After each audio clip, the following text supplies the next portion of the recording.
নমস্কার বন্ধুরা, রাধে রাধে। সুদেবী রান্নাঘরে তোমাদের সকলকে স্বাগত জানাই। আজকে আবার একটা নতুন রেসিপি নিয়ে চলে এসেছি। আজকে বানাবো একদম বাটি কেক। বন্ধুরা দেখতেই পাচ্ছ কত সুন্দর হয়েছে, খুব সহজে বানানো হয়ে গেছে। তো চলো তোমাদেরকে দেখিয়ে নিই। বাটি কেক বানানোর জন্য আমি এখানে নিয়ে নিয়েছি প্রথমেই আমি এখানে 1 বাটি টক দই দিয়ে নিয়ে নিলাম। এই একই বাটি মাপিয়ে দিয়ে দিলাম 1.5 বাটি পরিমাণ চিনি গুঁড়ো। প্রায় 1 বাটি মতো দিয়ে দিলাম এখানে লিকুইড দুধ, টক দই আর চিনির গুঁড়োটা ভালোভাবে মিশিয়ে নেব। ভালোভাবে মিশিয়ে নিলাম। এবার ওই একই বাটির মাপে 1 বাটির একটু কম দিয়ে দিলাম সাদা তেল। তেলটা দেওয়ার পরেও ভালো করে মিশিয়ে নিচ্ছি। আর আমি দিয়ে দিলাম এখানে প্রায় 3.5 বাটি ময়দা।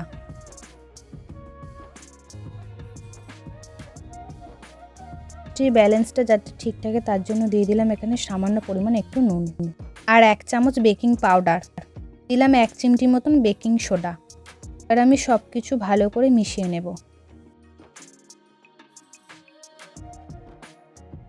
তোমরা দেখতে পাচ্ছ ব্যাটারটা এখানে একটু মোটা আছে, তার জন্য আমি এখানে অল্প লিকুইড দুধ মেশাবো।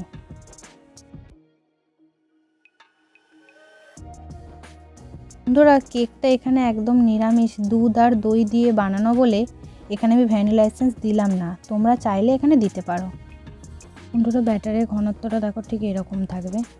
তো এখানে আমি দুধ আর দই মেশানো বলে সাদা ধপধপ করছে। আমি এখানে কিছুটা ব্যাটার এই বাটির মধ্যে তুলে রাখবো, এটা পরে কাজে লাগাবো আমি।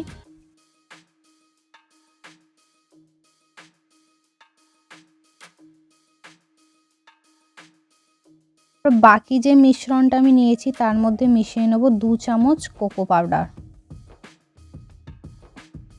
এবার আমি খুব ভালো করে মিশিয়ে নেব। বন্ধুরা কোকো পাউডার দেওয়ার পরেও দেখতে পাচ্ছ ব্যাটারের ঘনত্বটা ঠিক এরকম থাকবে। এবার দেখো আমি এখানে 4টে সাইজে একই বাটি নিয়ে নিয়েছি। বন্ধুরা আমার এখানে ছোট থালা জায়গা ধরেনি বলে একটা বাটি আমি আরেকবার করে নেব। তো চলো বাটিগুলোর মধ্যে ব্যাটার দেব। তার আগে আমি সাদা তেল একটু মাখিয়ে নিচ্ছি বাটিগুলোর মধ্যে।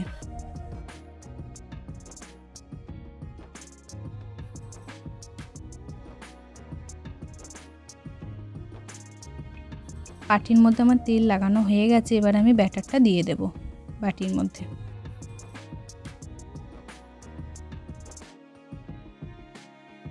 সবগুলো বাটির মধ্যে আমি সমানভাবে ব্যাটার দিয়ে দিয়েছি।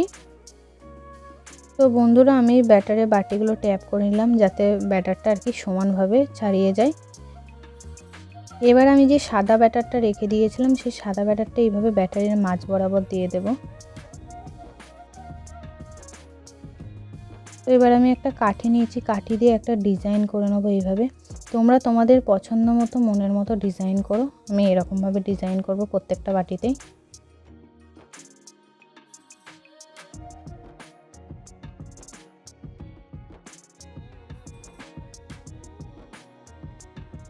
তো বন্ধুরা এবার আমি কেকটা যেহেতু বেক করব আগে থেকে এইভাবে কড়াটা আমি গরম করে নিয়েছি। তো এবার আমি এই থালাটা এইভাবে খুব সাবধানে বসিয়ে দেবো, যেহেতু কড়াটা আগে থেকেই গরম হয়ে আছে। দিয়ে এবার আমি ঢাকা দিয়ে দেবো। ঠিক 15 মিনিট পর আবার ফিরে আসছে।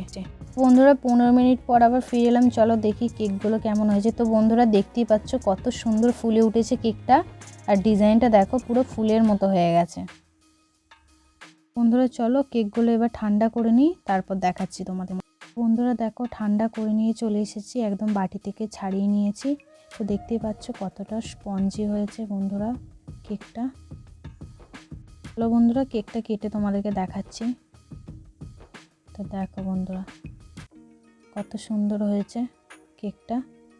ভালো লাগলে একটা লাইক করে দিও, কমেন্ট